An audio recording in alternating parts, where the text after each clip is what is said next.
Time to roll.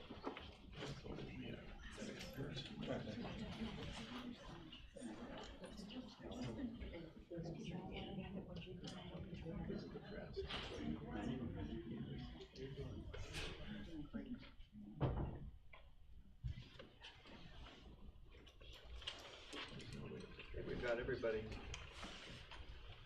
No one's out in the lobby? Okay. I'm Lieutenant Rod Grassman. I'm the spokesman for the Sacramento Sheriff's Office, and we thank you for being here, the media. We know that you expend resources to do this and inform the community, and we are certainly grateful for your help in that. Today is our forensic genetic genealogy homicide investigation for the murder of Nancy Benalik, which occurred in October of 1970. Speaking for the Sheriff's Office today is going to be Under Sheriff James Barnes and Retired Detective Sergeant Mickey Links.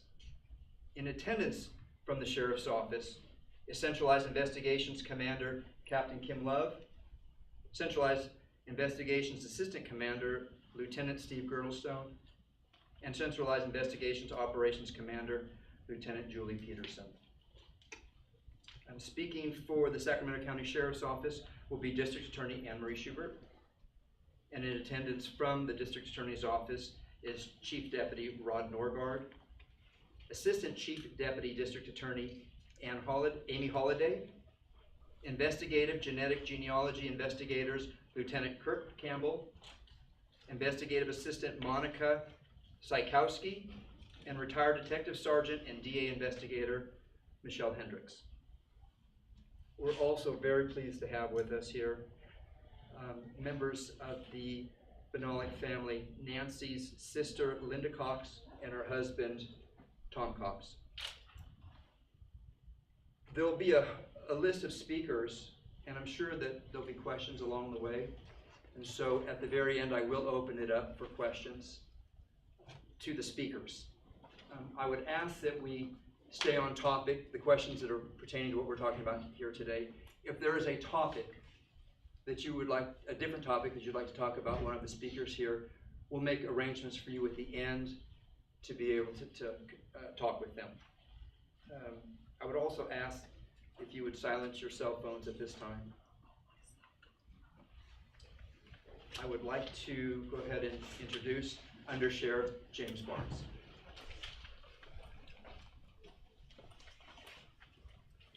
Thank you, Rodney. On behalf of the Sheriff's Office and on behalf of Sheriff Scott Jones, who cannot be here today, we just want to say thank you to all of you who showed up today.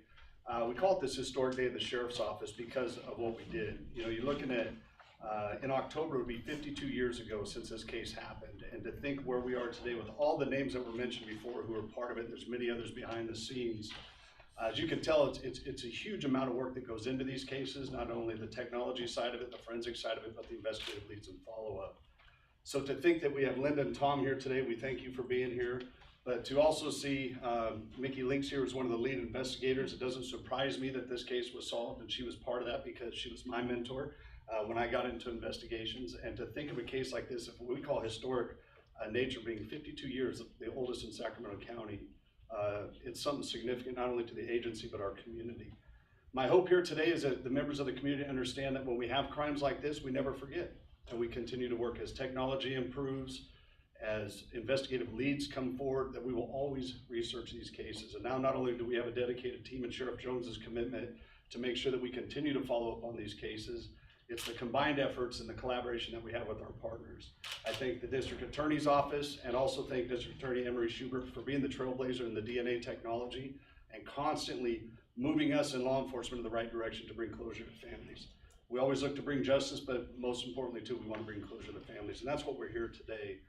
So for me, I think the district attorney's office, the crime lab, the investigators that are involved, we couldn't do it, and you can see it's a full team effort.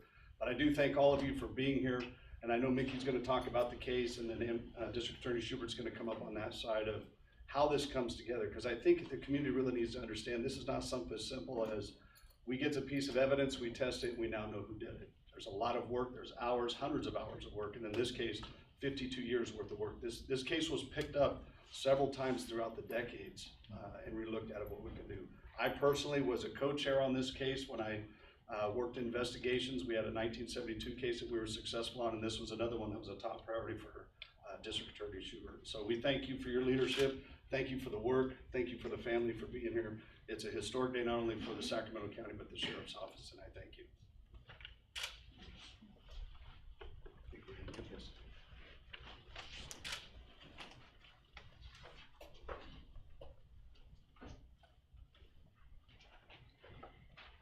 Good afternoon. I don't do this often, so I'll have some notes I'll have to look at while I speak, so bear with me, please. Good afternoon, and thank you again for being here today. It's really an important day for all of us. My name is Mickey Links. I retired from the Sacramento County Sheriff's Department in 2010. I was a homicide sergeant, and over the past 10 years, almost 10 years, I've been working homicide and sexual assault cold cases, and specifically the case that we are going to talk about today. I started working on this case in 2005, so it's good to be here and be part of the resolution to this case. I'm going to talk a little bit about what happened on October 26, 1970. Nancy Benalik, who is a 28-year-old Sacramento County court reporter, was found brutally stabbed to death in her Bell Street apartment. When Ms. Benalik failed to show up for work that morning, a friend and the apartment manager entered her apartment and found her deceased in her bedroom. Ms. Benalik was engaged to marry Chief Public Defender Ferris Salami the following month. Ms. Benalik and Mr. Salami were together on the evening of October 25th. At approximately 11:30 that evening, Mr. Salami left the apartment to go home to his own residence. Mr. Salami told investigators at that time that Nancy was asleep in her bed.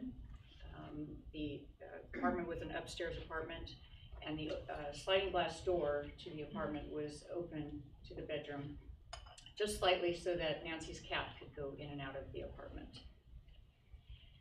Sometime between the hours of 11:30 and on October 25th and the early morning hours of October 26th, the suspect gained entry into the victim's apartment by climbing up to the second story balcony and going in through the slider. The suspect stabbed the victim over 30 times and nearly decapitated her during this murder. The victim sustained numerous defensive wounds on her hands and arms, indicating that she fought with the suspect. When investigators arrived and began processing the crime scene, they located a blood trail which began at the top of the balcony, down to the sidewalk below, followed along the sidewalk around two of the apartment buildings, and ended at the parking lot. The investigators determined at that time that the suspect must have gotten into the vehicle and left the scene. The case was investigated very thoroughly at the time of the crime and throughout the many years to follow, as Under Sheriff Barnes just talked about. But no suspect was ever identified. In 2004, a forensic DNA profile was developed from the blood drops at the scene. The unknown male profile was uploaded to both the state and national CODIS databases. However, there was no match ever to an offender. In November of 2019, investigators from the Sacramento County Sheriff's Cold Case Team and investigators from the District Attorney's Office began our forensic genetic genealogy investigation. On July 21st, we identified the suspect as Richard John Davis, born March 22nd, 1943. Unfortunately, Davis died in Sacramento County on November 2nd, 1997. At the time of his murder, we determined that Mr. Davis was actually living in the same apartment complex as the victim.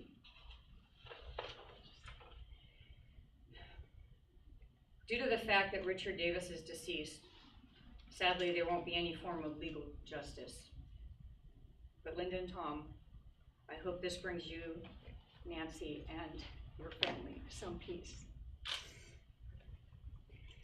I want to thank the many dedicated investigators who throughout the past 52 years did a tremendous amount of work on this case.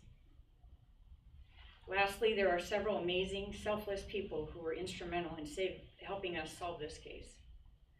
I won't mention their names. You know who you are, and we are eternally grateful for your help. Thank you. I'd like to introduce DA Emery Schubert, my friend and partner in crime. Yes. Thank you, Vicki. Thank you, Undersheriff. I want to just talk a little bit today about two things, and that is time and justice. It's been said that justice can sleep for years and awaken when it is least expected. A miracle is nothing more than dormant justice from another time arriving to compensate those it has cruelly abandoned. It has also been said that time is the justice that examines all offenders. To give everyone a perspective of the meaning of this case, being here today, we have to start with 1970. This was October of 1970. In 1970, the United States population was 200 million people. Today it sits at about 332 million people. The population in Sacramento County was 635,000. Today it sits at 1.6 million. The average price of a home in the United States in 1970 was $23,600. Today in the United States it costs about $350,000, and here in California it's about $800,000. And perhaps one of the starkest things is that the price of a gallon of gas was 36 cents in 1970. We all know what it is now. In 1970, Richard Nixon was our president, and the Watergate scandal was still 2 years away. The Vietnam War was the center of American politics. Hundreds of thousands of protesters that year were in the streets protesting that war. 50 years ago, in 1970, Ronald Reagan was not our president. He was a California governor. And a few days after Nancy's murder, he was reelected for a second term. In 1981, he was sworn as the 40th president of this great country. 40 years ago.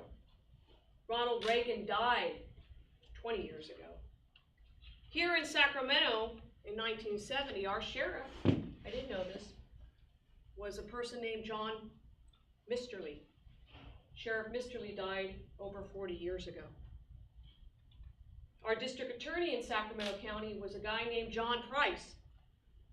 He died about 30 years to the day that Nancy was murdered.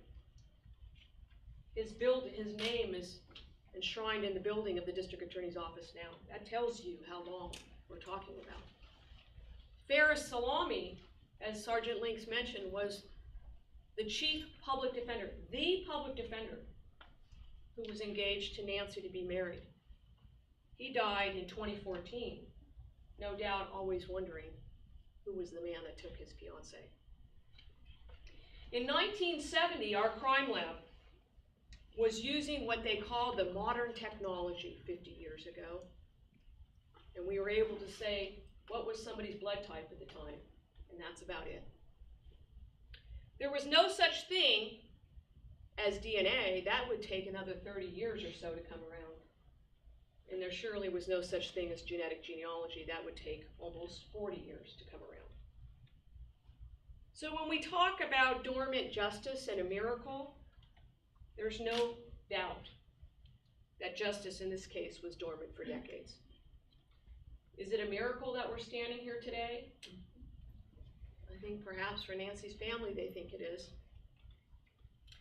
Over 52 years ago, one may have felt that justice was abandoned or perhaps it was forgotten.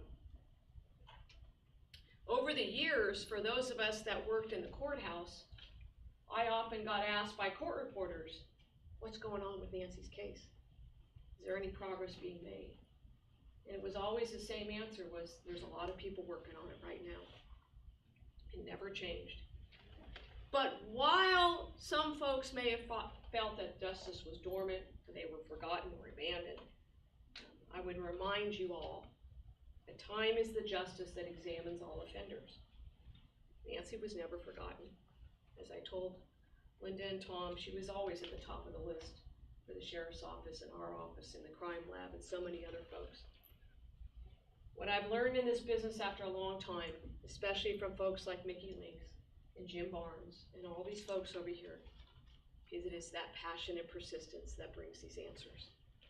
Yesterday, I walked into Monica Zajkowski's office to borrow the file, which I had probably read about 20 years ago. And I was astounded because I saw a memo in there, an internal memo from the sheriff's office from 50 years ago about the work that had been done. I was astounded to see that within 1 month of Nancy's murder, they had talked to over 500 people. It's over 50 years ago. I also saw a fax that was sent to me over 20 years ago from an agent from the Department of Justice who was just sending more stuff to say, here's more evidence that we can look at. As Mickey said and Under Sheriff Barnes said, countless investigators, detectives, criminalists, folks from our office, our cold case unit, had dedicated themselves to Nancy's case. I was also astounded at looking at the fact that lab work was asked within weeks of her murder, probably within days to be done. Again, remember, the most that we could do at that time was blood typing. And all the while time was passing over these last 50 years, science was evolving.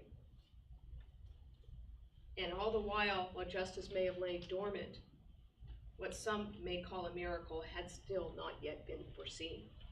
In 2002, in our county, we started probably one of the first cold case units in this state. And as Mickey mentioned, DNA became something that we started to talk about 20 years ago. In 2002, we got a DNA profile from the killer of Nancy Benalik.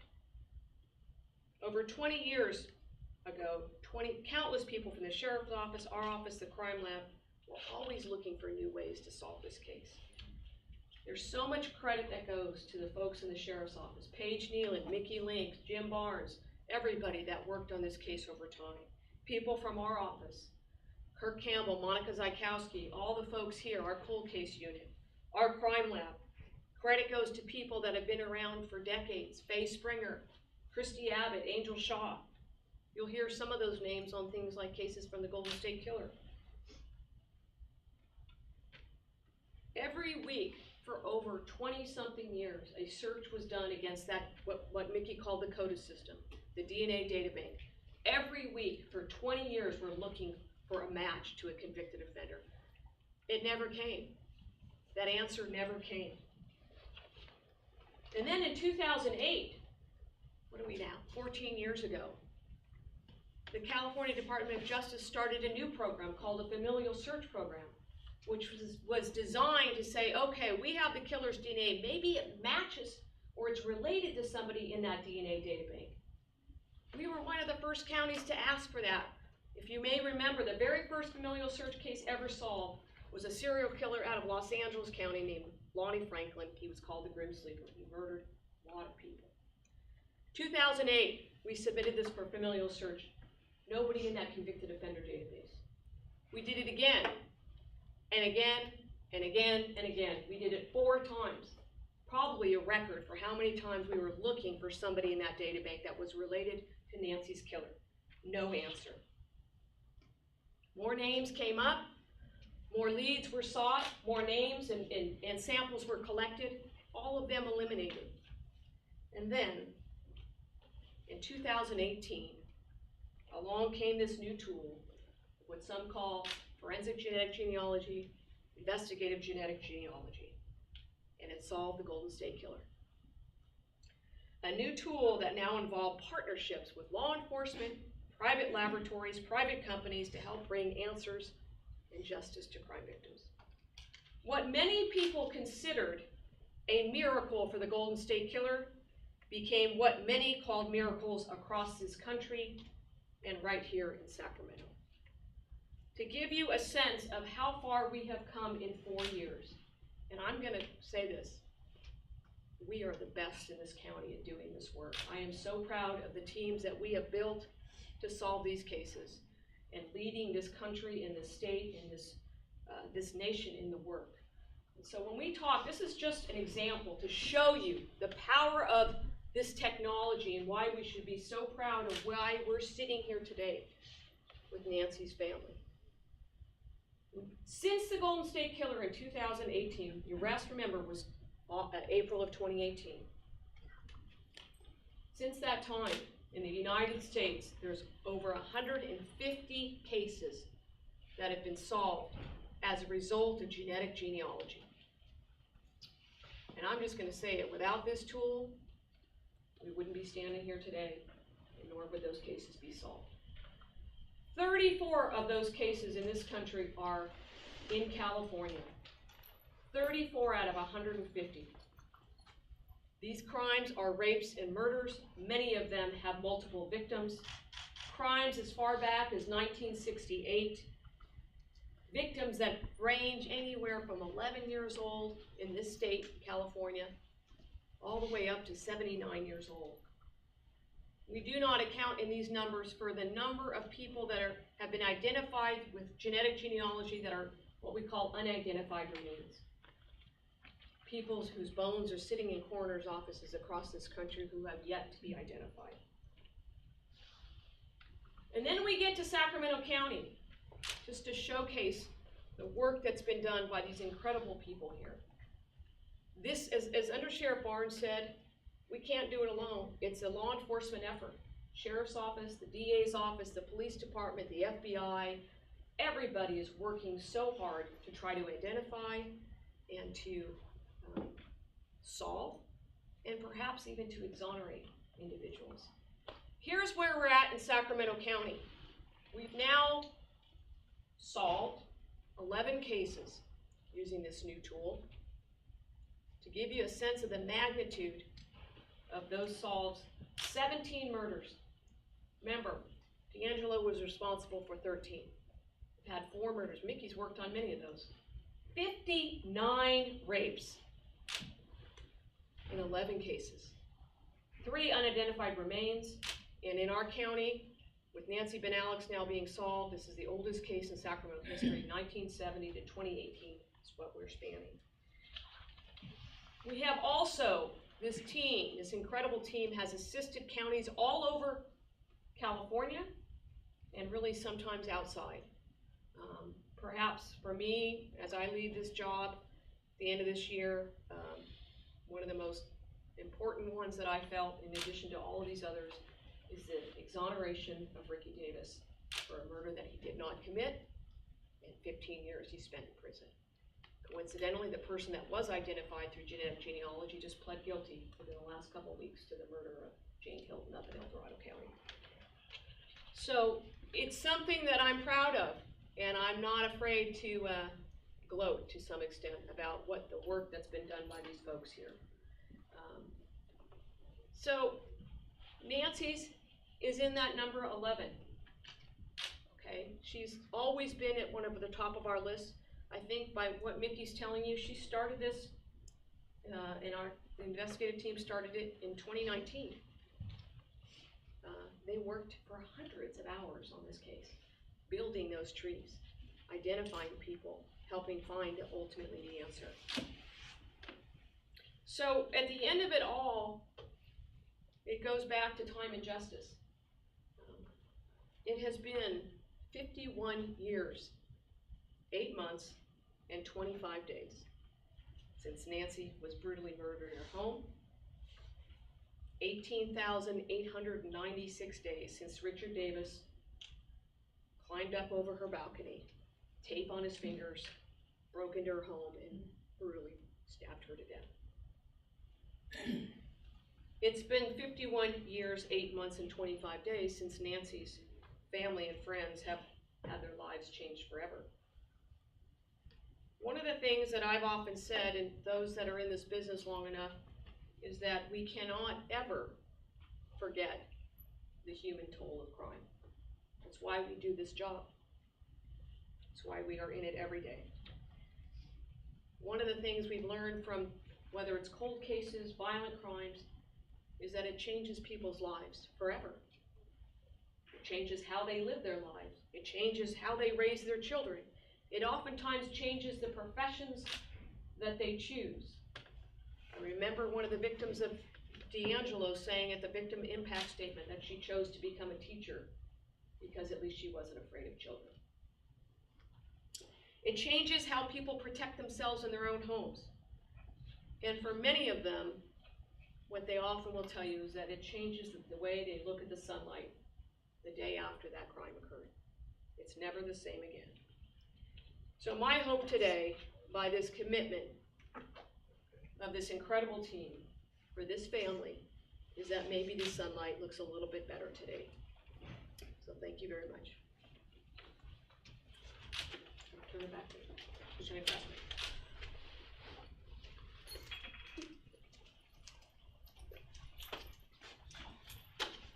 I'd like to share with you now a statement written by Nancy Bullock's sister, Linda.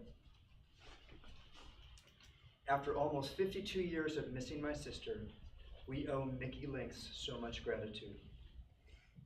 How many times my husband, Tom, and myself have said, Nancy would love our ranch, all our animals and land with wide open spaces.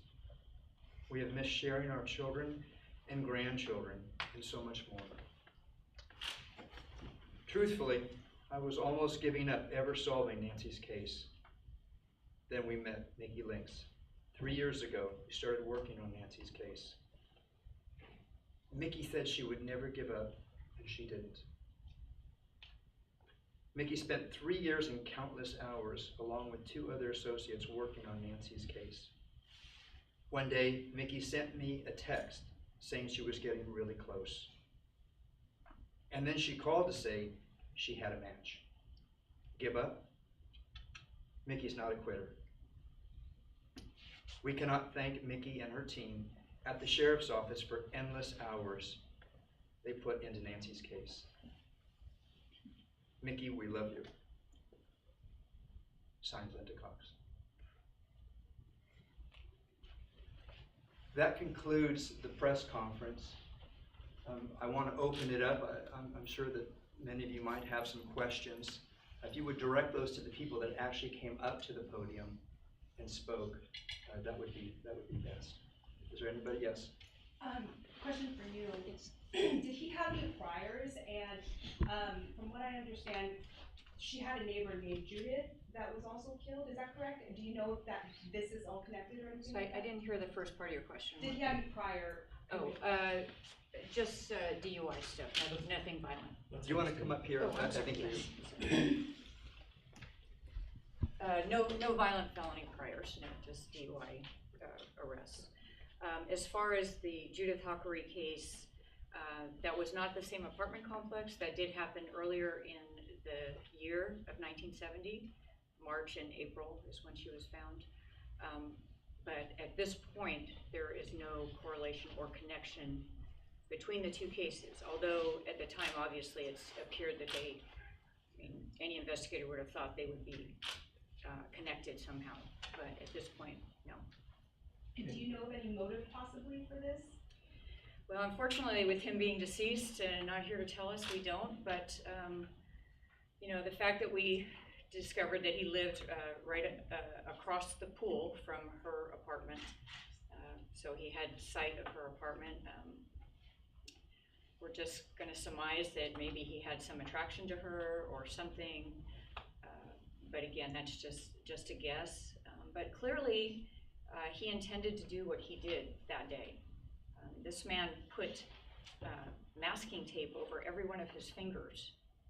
I guess gloves weren't that easy to find those days, to conceal his fingerprints. So, you know, were he alive, I think we're talking a premeditated murder, right? But, you know, we don't know. I had a question. At the time, there was the blood trail indicated to investigators that the suspect might have suffered a wound during the struggle with the victim. Among those 500 people that were interviewed soon after the death, was he among them, the suspect? Well, he actually was interviewed by investigators. Normally, when we have a crime, you do a canvass of the area, especially an apartment complex. He was interviewed with his roommate. I've actually spoken to his roommate recently, but they kind of alibied each other. So we don't know. I think his roommate, maybe he snuck out after they supposedly went to bed. He was interviewed. I don't believe they saw, obviously, a wound. The original investigators actually went to every ER in Sacramento County and got the names of people that had been cut, you know, on their hands or arms. Of course, with HIPAA these days, you're not allowed to do that, but back then they were able to get that list, and they actually talked with every one of those people and were able to alibi all of them. I'm still not quite clear. Was it DNA that matched, and how was that? How were the two matched? So the blood trail, we surmised, was our suspect, right? Cut himself after leaving. He cut this woman, the victim, over 30 times, so he obviously cut himself. That blood was tested at the time. We got a blood type, but that didn't tell us anything. Then that sample gets uploaded to CODIS, which is compared to all the convicted offenders, not just in the state CODIS, but the national database. And there was no match. What we used this time in 2019 was genetic genealogy, which is a different type of DNA. And basically you find people that are relatives and you try to narrow down who this person is. And I'm sure this might be a question, but we have confirmed that he is our suspect. We have a relative that was gracious enough to provide their DNA, and we were able to confirm that he is our suspect. Any other questions for me? And he was living at the same apartment at the time of his death? The complex, yes. She was in 17, he was in 23. Once again, when did he die? He died, I think it was November of 97? November 2nd. Yes. November 2nd, 97, yeah. What was the cause of his death? I don't even remember. Do you guys remember what? Yeah, I think it was related to alcoholism at some point, yeah. So. Fair to say that you had to wait for technology to catch up in some ways for this. And that, as DA Schubert just said, is you know where we are. But you know that's the whole thing of this, is not forgetting these cases. I mean, we have so many. I'm so happy to do this so that the families get some answers, but we have a lot more to do. But yes, the technology improves every time, and every time it does, we solve more cases. So we're just waiting for the next good tool that comes about, so yeah. How long did he continue to live in that apartment house? That we don't know. His roommate couldn't remember when they moved out of there. He was in Sacramento for at least till 74, 75, and then he moved out of state and then returned sometime in the mid-70s, mid to late 70s before he died. So he had the same roommate when he moved away from that location? No. Oh, just a question of. The roommate just couldn't remember when they moved out of the Bell Street apartment. Did the roommate have any kind of, inkling or any idea? No, he didn't. He said, I don't think I'd look into this guy. I don't think he would have done anything this bad. And the roommate's still in Sacramento? No. Oh. No, he's out of state. Any other questions? Okay, thank you guys for coming today. Yes. Thank you very much.